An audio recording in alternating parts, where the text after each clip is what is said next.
Hey, I'd like to welcome you to another episode of Mission Matters.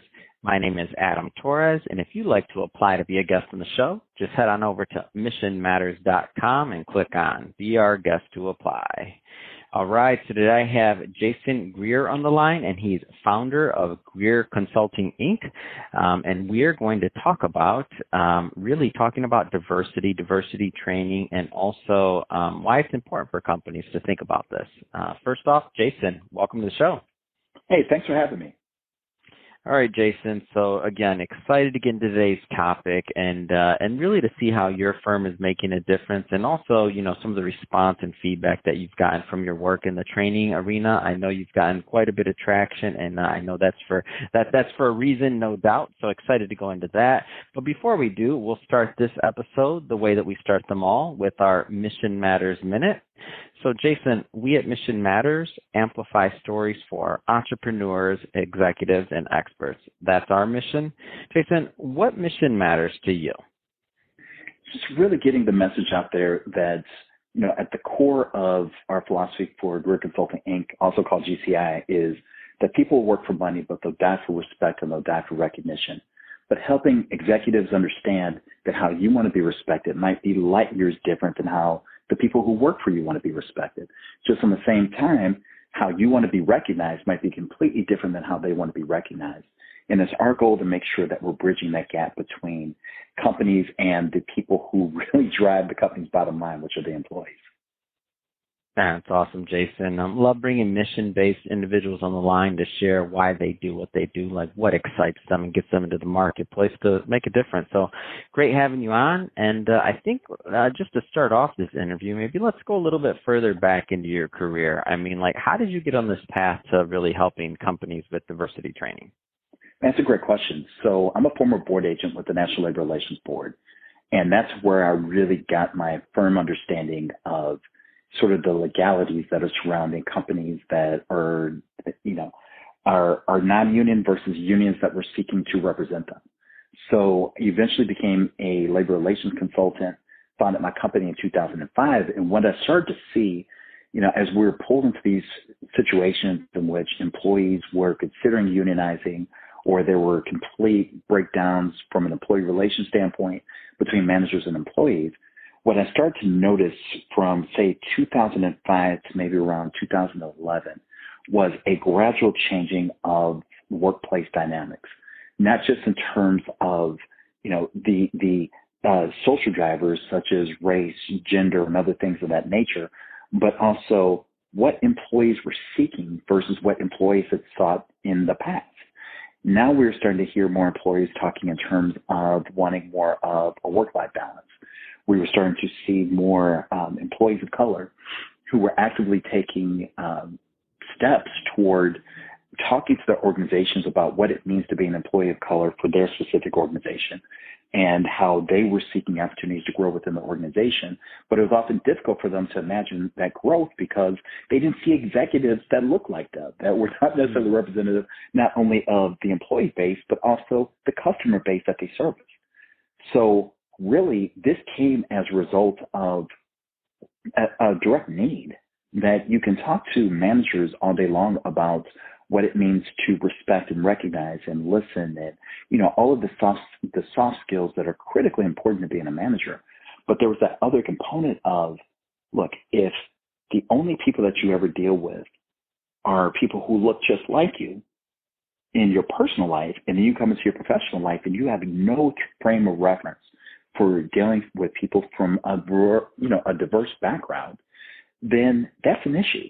So really, that's where our diversity training started to come about, was more from fitting a need, because we would have these companies that would contact us and say, listen, we heard that you all are awesome at what you do, and I'm proud to say that my company, we're in the top 5% of labor and employee relations consultants in the country, which I'm very proud of. These companies were contacting us saying, look, we've heard about your training. We know how great your consultants are.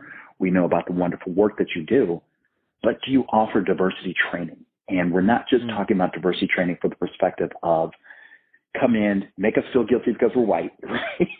And then you leave and we have to pick up the pieces. It was more of, do you do a diversity training that helps us to understand how we as executives, many of whom happen to be white, can fit into this overall fabric of diversity in such a way that we're not necessarily seen as the problem, but we can be part of the solution. And that's really where that came about. That's great. It's a great story and so needed. And you've been in this business, I mean, for a long time, just to put that out there for the Yes, audience. sir. This isn't something that, because now it's a trend, right? But when I look at how long you've been in this, I mean, I believe over like 17 years or something. Am I right on Yes, that? sir. Absolutely. So when you think about like when you started this, I'm kind of blown away because you were so far ahead of the curve on this. Now it's when I say trendy, I mean at least it's getting news coverage. We have a big way to go, obviously, but at least it's getting news coverage now, and people are talking about it, right? Like what kind of like what's interesting to you in the space just in general? Because you have a really unique vantage point. Like what's interesting in the space that you're seeing overall for diversity training and adoption of these types of programs by employers? Yeah, wonderful question, Adam. I will tell you that I would agree with you that it's actually very trendy. When we talk about the George Floyd moment, which you want to talk about capturing lightning in a bottle. I mean, just imagine, for the most part, everyone's at home because of the COVID quarantine, right? And you've had all of these, and there's a reason why I'm sharing this. You've had videos on police officers killing Black people is nothing new. It just so happened that this George Floyd moment happened when everyone was at home, and for the most part, everyone's feeling a degree of powerlessness, right? Mm-hmm. Because we have no idea what this virus is going to do to us.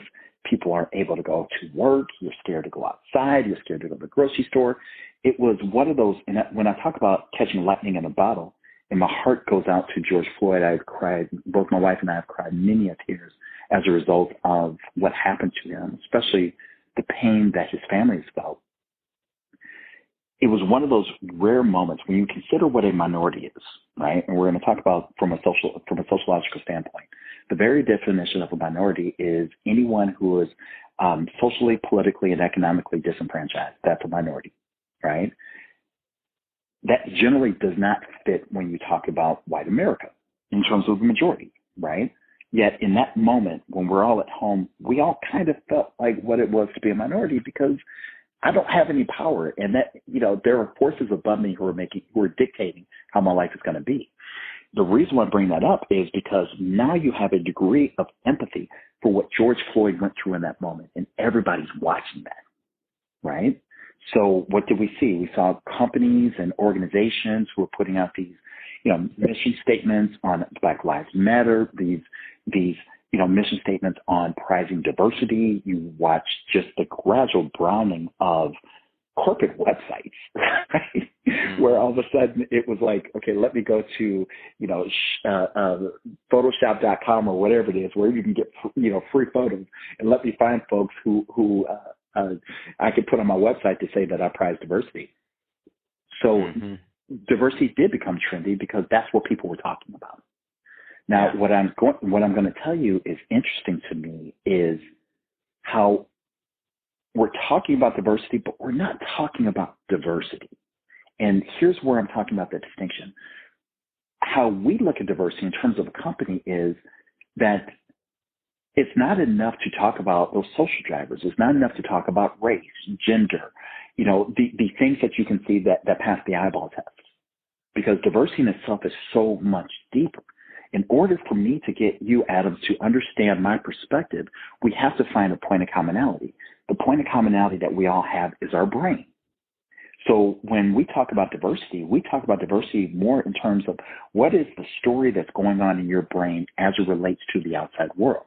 Because you consider that the brain in itself is the only, for as powerful as the brain is, it has yet to evolve. Your brain still thinks that we're walking around in the days of our ancestors, where we're hanging out with people, our ancestors are hanging out with people who look like us, talk like us, thought like us, therefore they're us. It's what you call your in-group. And when you're in the presence of your in-group, that dopamine effect goes through your body and you feel good. Contrast that with when you deal with somebody who doesn't look like you, doesn't talk like you, doesn't think like you. That's what you call your out-group. When you're in the presence of your out-group, the cortisol effect kicks in. The cortisol effect is the stress hormone. And your brain is reduced to the point where it can't think because it only has one or two options. Either we fight the out-group or we flee from the out-group. until you were able to get people to recognize that the vast distinction between the in group and the out group are the stories that are consistently being told about one another, you're never going to get to the point where you can truly prize diversity. So you have these organizations that are talking about unconscious bias training this, unconscious bias training that. And it just, it hurts my heart. It breaks my heart, because how can I tell you about unconscious bias when the brain is never offline? There's no such thing as unconscious bias. The reason why I say there's no such thing as unconscious bias, and I would change that term to non-conscious bias, is because the brain is on 24/7, 365 days a year. The brain is a bias-driven machine. So if you knock me unconscious, I'm offline. But the brain is never offline. So I can't talk to you about your unconscious bias, because unconscious bias by itself means that you're just not aware because you're offline. But if we're talking about your non-conscious bias, it's the reason I'm 6'3", 275 pounds, African-American man, been big my entire life. And it has been my experience that when I would walk past women who, for the most part happen to be white women, they do this thing which I call the clutch. The clutch is I walk past them and they clutch their purses. Now, it would be very easy for me to say, well, she's just racist. But Adam, I can't tell you the number of times that I've encountered people who have absolutely no idea why they're doing what they're doing. And more importantly, they have no idea that they did it. So it's not enough for me to say that she's racist because she's clutching her purse. There might be a story that's going on in her brain that's saying that somebody might have nothing to do with the fact that I'm black. It might have the fact to do with that I'm 6'3", 275 pounds, and I'm physically bigger than her. There are these stories that are going on in our brain, and until we start to understand those stories, we're never going to get to the point where we truly understand diversity. And that's why I the trend of diversity training, which is awesome, it's not enough to say that I've conquered, or we as an organization have conquered diversity with a 2-hour training, because it's so much deeper, because those stories that are going on in your brain are going to take a lifetime to understand how you show up. It's awesome. And switching gears slightly here. So, and some of the things that you mentioned, I'm sure are in here, and I want to make sure that we work this into the conversation. So you also wrote a book about this. So Bias, Racism, and the Brain, how we got here and what needs to happen. What was the inspiration for the book and taking this knowledge and putting it in book form? Great question. The George Floyd moment.